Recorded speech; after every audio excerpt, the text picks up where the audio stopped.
Ouais. Ah. Voilà. Ça, c'est ma carte d'enseignant en Chine. T'as ça, toi? Non, t'as pas ça. Je travaille comme un Chinois, frère. Nouvelle vidéo, c'est parti.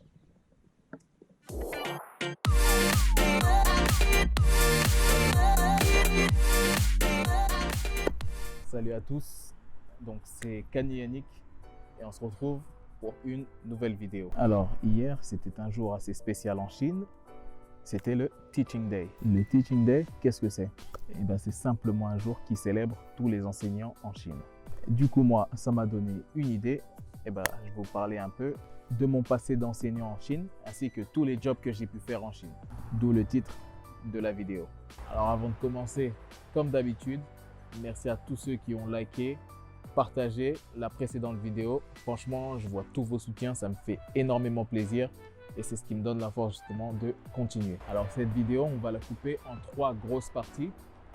La première partie, ce sera justement tous les jobs d'enseignement que j'ai eu en Chine, ceux qui à mon sens payent le mieux. Ensuite, on va parler justement de la carrière de commercial que j'ai eue chez Golden Serre. Je vous en ai déjà parlé dans la précédente vidéo, mais je vais rentrer plus dans les détails maintenant. Et en troisième partie, je vais parler de tous les small jobs que j'ai pu avoir, tous les petits gigs, les jobs en one-shot que j'ai pu faire en Chine. Première chose, avant de penser même à travailler en Chine ou quoi que ce soit, c'est vraiment très recommandé d'avoir un visa de travail, le fameux visa Z. J'en parle justement dans la vidéo. 4 choses à savoir. Maintenant, si vous vous sentez chaud à aller travailler sans le visa approprié, c'est vous qui voyez. Donc ça y est, on attaque. C'est un gros programme, il y a pas mal de trucs à dire. Donc, c'est parti. Donc, chronologiquement, moi je suis arrivé en Chine fin 2014. Donc, après environ 2-3 mois, j'ai trouvé mon premier job qui était justement Yuson. Yuson qui est un centre linguistique, un centre d'entraînement linguistique. Or training center in English. En gros, Yuson, il donnait des cours de langue à des enfants de bas âge jusqu'à peu près au niveau collège. Voilà, donc c'était des cours de langue, des activités pour les enfants. J'ai commencé là-bas. Alors un job super intéressant. C'est un centre qui est dirigé par un très bon ami à moi. Et en tout et pour tout, oui, j'ai travaillé assez longtemps à Yuson. Je pense quasiment 2 ans. Donc ça va, je travaille pas en plein temps là-bas, mais le minimum que je faisais en fait à chaque cours, c'était environ 200 voire 250 yuan par heure. Donc je vais vous mettre la conversion en bas dans l'écran, mais voilà, c'est ce que je faisais à peu près par heure chez Yuson. Alors, le deuxième travail que j'ai eu, c'était justement dans une université privée. Alors, dans cette université privée qui est à Canton, j'ai pu justement travailler comme enseignant. Mais à la base, dans cette université, moi, j'étais élève. J'apprenais le chinois dans cette université. Donc, ils m'ont repéré, ils ont vu que mon niveau d'anglais était plutôt correct et ils m'ont proposé justement de donner des cours aux élèves qui étaient sur place. Alors, c'était un peu moins bien payé qu'à Yuson. Je faisais environ peut-être 120 voire 130 yuan par heure. Donc, dans cette université privée, je faisais à peu près 9 à 10 000 yuan, plus mon logement de fonction, plus des repas gratuits à la cantine. Alors, il faut savoir qu'en Chine, vous trouvez souvent des jobs justement qui ont un package compris. Il y a beaucoup d'entreprises qui possèdent des appartements où justement vous pouvez loger, qui sont proches de l'entreprise. Du coup, ça vous évite de payer trop pour le transport ou les trajets maison-travail. Alors clairement, quand j'étais dans l'université privée, c'était vraiment l'une des meilleures époques. Voilà, je devais avoir encore 24 voire 25 ans. Voilà, je me faisais de la thune et cette thune-là, je pouvais la garder parce que je payais pas mon logement. Du coup, franchement, c'était un peu la fête à cette époque. Je vous cache pas. Ensuite, sur un des sites, j'ai trouvé un travail justement dans une école chrétienne. Alors, c'était assez intéressant parce que la Chine, c'est un pays qui est majoritairement athée, mais j'ai pu trouver justement un travail dans une école chrétienne. C'était un peu caché, du coup, je ne vais pas vous donner le nom de cette école, mais c'est pareil, je faisais à peu près le même salaire qu'à Yuson, 9 voire 10 000 yuan selon les mois.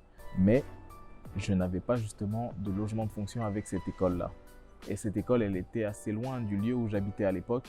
Du coup, je ne suis pas resté longtemps, j'ai dû rester 2 voire 3 mois. Et ensuite, j'ai donné le travail à un ami en fait. Et enfin, donc, j'ai eu des jobs en privé, c'est-à-dire que j'ai donné des cours d'anglais ou de français en one-to-one, donc face à face avec des élèves en privé. Alors, ces jobs-là, ce sont parmi ceux qui payent le mieux de l'heure, puisque je passais justement par un agent qui lui facturait des familles assez aisées et il leur facturait au prix fort. Alors, il faut savoir que l'agent, il se faisait à peu près 200 yuan et moi, il me donnait 600 yuan par heure ou par 2 heures, je crois. Donc, il fait 300 yuan de l'heure. Non, c'était par 2 heures, donc 300 yuan de l'heure. Donc, j'ai eu plusieurs élèves sur ce format-là, des cours privés, voilà, sur mon temps libre, 300 yuan de l'heure, parfois plus, 600 yuan, 2 heures. Franchement, je ne vous cache pas que c'était de l'argent pas très difficile. Alors, pour trouver un job dans l'enseignement en Chine, c'est plutôt facile. Franchement, si vous avez l'application WeChat d'installer, il y a pas mal de groupes où vous pouvez trouver justement ce genre de job d'enseignement. Après, franchement, pour le travail, je vous conseille vraiment de travailler avec un visa de travail. Parce que si vous travaillez sans visa de travail et qu'on vous attrape, c'est grosse amende, déportation directe dans votre pays d'origine. Donc, est-ce que ça vaut le coup? Moi, je suis personne pour juger. Deuxième partie. Donc, ça, on va parler de mon second job, ma carrière de commercial chez Golden Sear.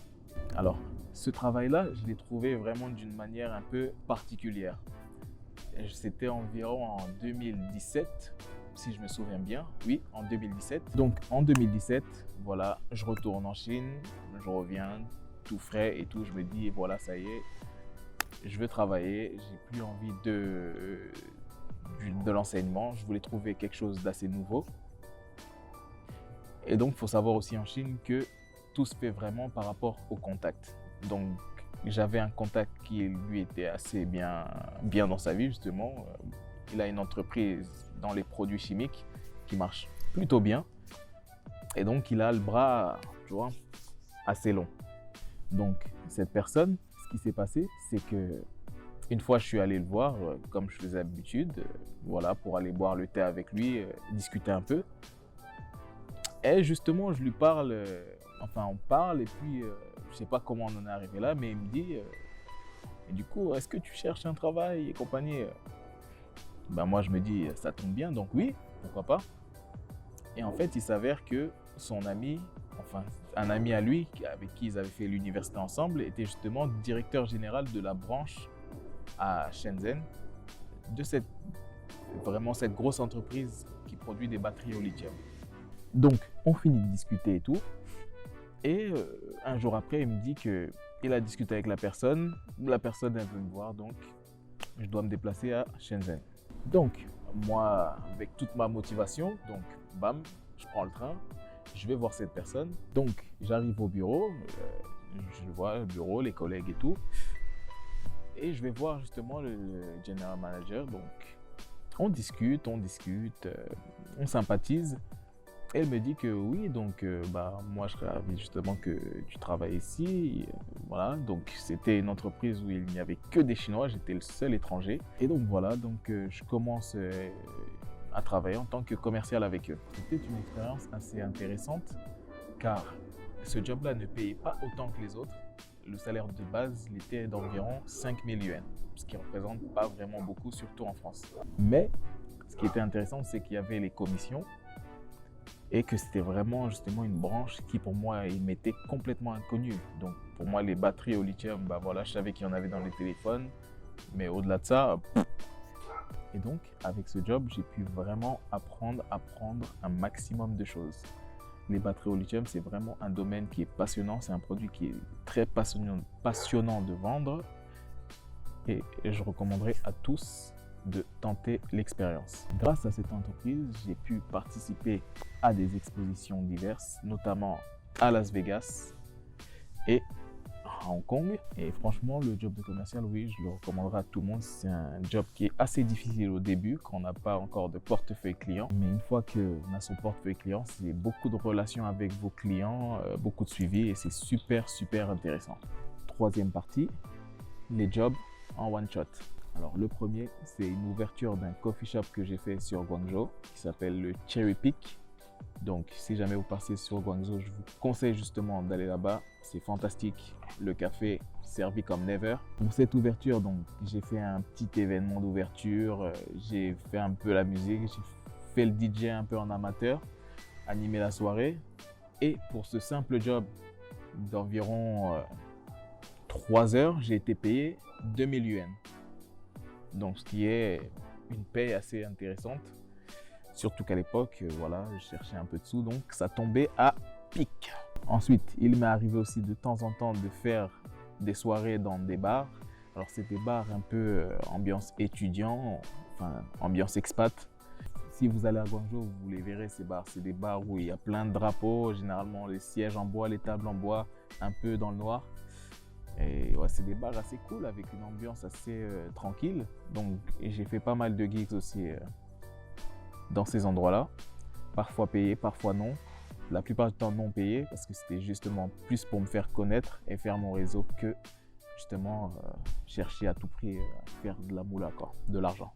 Et le dernier en date, justement, j'ai eu en fait l'occasion de faire l'acteur. Si vous voulez, j'ai tourné en fait une pub pour une marque de téléphone chinoise, une pub qui sera justement diffusée en Afrique car le produit est destiné au marché principalement africain. Donc voilà, je vais vous mettre maintenant cette pub pour que vous puissiez voir un peu mes talents d'acteur. Donc action.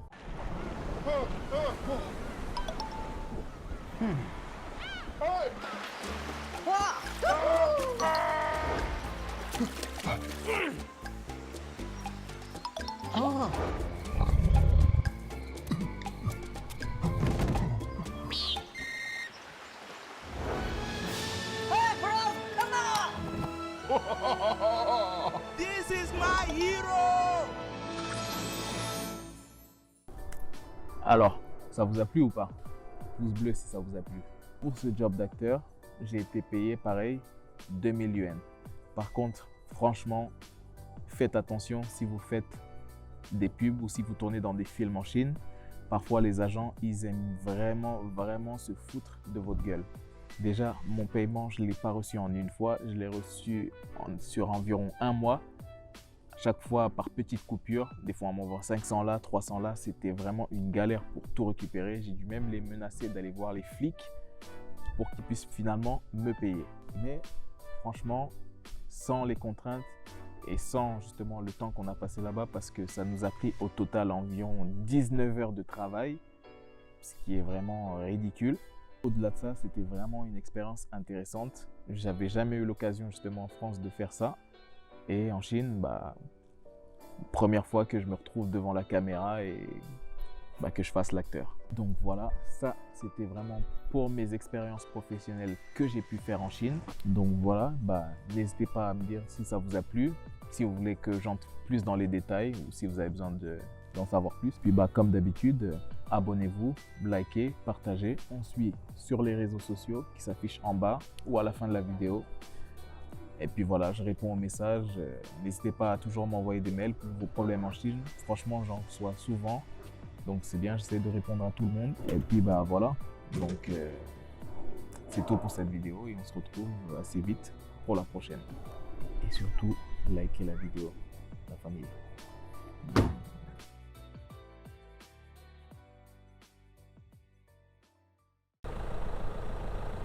Putain, 20 ans pour faire un créneau, sa grand-mère. Donc, vous cassez les couilles, putain.